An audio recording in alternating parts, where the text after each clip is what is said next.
Today I'll show you how to solve second-degree equations. Now first a recap from first-degree equations. Say we have x plus 2 equals 10. This is a first-degree equation. It's first because the x with the highest exponent has an exponent of 1. There's a hidden 1 here. First degree. And we solve this simply by moving the 2 over to the other side. We get x is equal to 10 minus 2 equals to 8.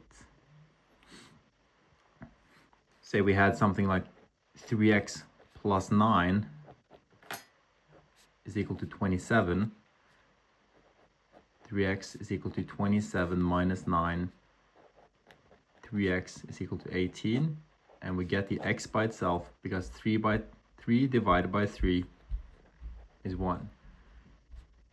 This yields x is equal to 18 divided by 3 is equal to 6.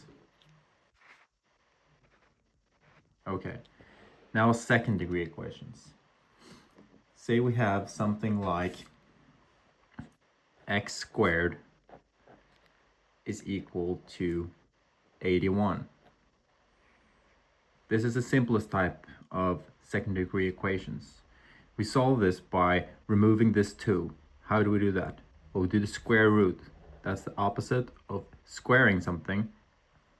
Square root, those cancel. We get x equals. You have to do the same on both sides. So we also do the square root on this side. The square root of 81 is 9.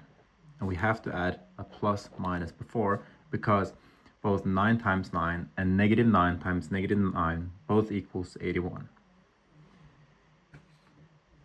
Okay, let's do a slightly more difficult example.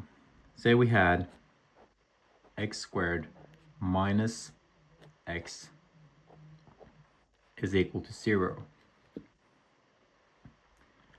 You might recognize the answer here simply by looking at it, but that's not the point for this one. This is a slightly more complicated one where we have two terms. This is still a second degree equation because the highest exponent on one of the x's is 2. We recognize that we have x in both of these terms, so we'll factor 1 out. That means putting it outside the parentheses. Now we're left with only one x, and here we're left with negative 1. We know from math in general that if one of the factors in a multiplication is 0, then the answer will be 0. Like 5 times 0 is 0, or 0 times 3 is 0. So if this factor here, x, or this entire factor, this entire parentheses is a factor. We got this factor when we factor it from going from this one to this one.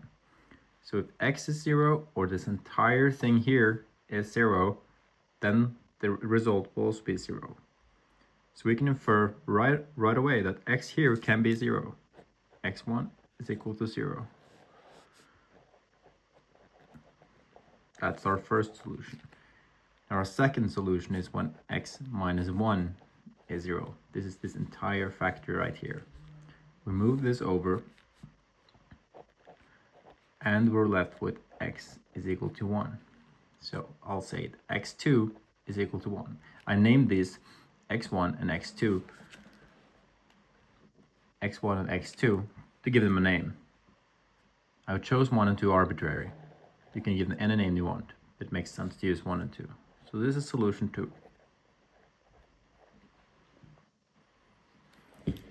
Okay. And now a slightly more complicated one.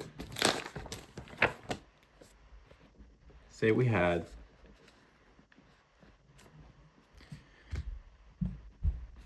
two x squared minus 4x plus 2 is equal to 0. We might use the same strategy. Let's say we did that. We'll factor out 1x. And we're left with 2x from here minus 4. And we have to close the parentheses because this doesn't include any x's, and just add it. Now I can figure out when this here is 0, like we did in the previous task, but it doesn't help us because we got this plus 2 as well. So we have to do something else. That something else is the ABC formula, also known as the quadratic formula. Let's look at the general equation for a second degree equation, the general form. We have ax squared plus bx plus c is equal to 0. This is the general form. We see we have a, the coefficients, that's the number, the variable, which is, well, the number that's before every x. So I have a, b, and c, hence a, b, c formula, which will come right up. You can see that this is on this ABC form. We have 2 is A, minus 4 is B, and 2 is C. Compare with this one. So we'll write that A, the number before the x, but not including the x, 2, B, negative 4. Remember, the general form says plus, so we have to include the minus as well. Negative 4, and C is just 2. I will use the ABC formula. The ABC formula looks like this. Minus b plus minus square root b squared minus 4 times a times c. And this whole thing is divided by 2a. Let's put in a, b, and c. So minus, we use a parenthesis always when you put something in. And we can appreciate that now because we have negative 4, which will substitute in for the b. Remember, b is there, b is negative 4, we put it in. We also have an extra negative on the outside, that's from there, from the formula. Plus minus, again, parentheses for the b, minus b, the whole thing is squared, not just the b, but the whole parenthesis is squared, minus 4 times a, which is 2, times c, which is also 2. Divide this by 2 times a, a is 2.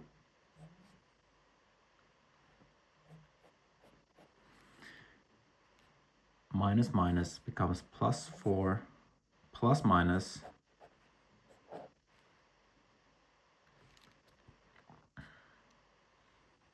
sorry, I miswrote this here, it's supposed to be negative 4. Negative 4 squared, 16. 2 times 2, this is 4, times 4, 16. Negative 16. Minus 4 times 2 is 8, negative 8. And negative 8 times 2 is negative 16. We divide this by 2 times 2. We can see here that we got actually a 0 inside our square root. Now this is allowed. We get then 4 plus minus 0 divided by 4 is equal to 4 over 4 is equal to 1. X is equal to 1. That's our final solution. Now, if you get a 0 inside here, just like we got now, then we have one solution. If you get a negative something inside the square root, then we have no solution. If you get a positive something inside the square root, we'll have two solutions, as is most often the case with second degree equations. Suppose then we had actually 4 plus minus square root 16 over 4. Just to show you a different example. Then we have 4 plus minus square root of 16 is also 4 divided by 4. Let's first do the plus one. So we have 4 plus 4 divided by 4 is 8 over 4, which is 2. So our first solution, x1, is 2. Our second solution comes from using the negative. So 4 minus 0, 4 minus 4 divided by 4 is 0 over 4, because 4 minus 4 is 0, is equal to 0. So our second solution, x2, is equal to 0. That's a quick video on how to solve quadratic equations using the ABC formula and doing it without the ABC formula, in which cases that can be done. And recall, you can avoid using the ABC formula when you don't have, when C is equal to 0, like earlier in the video. I encourage you to go back and have a look for yourself. You can always, as a side note, you can always use the quadratic formula even if you don't have the C in your task. And if that's the case, then you can simply set the C in the formula to be 0, because then it kind of says +0 here. Thank you for watching.